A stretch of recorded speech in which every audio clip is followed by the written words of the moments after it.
Tourism, Culture and Sport.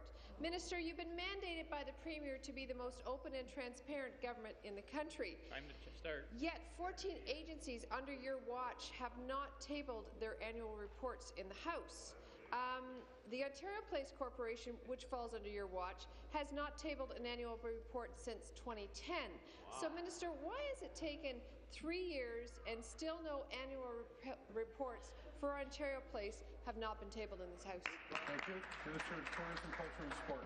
Thank you, Mr. Speaker. We are committed to responsible fiscal management and accountability and transparency in our government.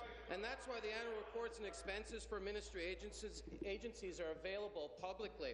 Good. There's a process in place for these reports before they're made public. They must be submitted by the ministry. They must be approved by the minister, approved by Cabinet, and tabled within the Legislature.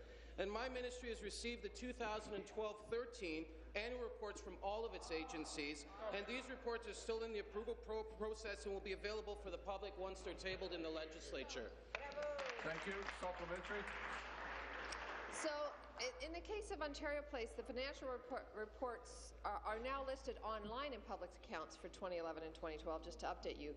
But the ministry has sat on those reports for almost a year, and in them, the Auditor General notes concerns of pending legal action relating to the closure of Ontario Place. So, in fact, last year, an additional $4 million was spent on unforeseen closing costs, according to your former Deputy Minister.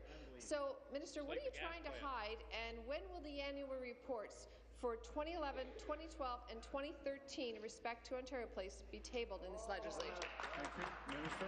Thank you, Mr. Speaker. I have personally signed the 2011-2012 annual report for Ontario Place, and I expect them to be tabled within the Legislature very shortly. We're excited about Ontario Place. You know, Ontario Place was built in the early 70s, and Mr. Speaker, it is a great facility that we've invested time and energy into, and we plan to bring back that public asset to the public so they can access it the same way I was able to access it with my family when I was a young guy.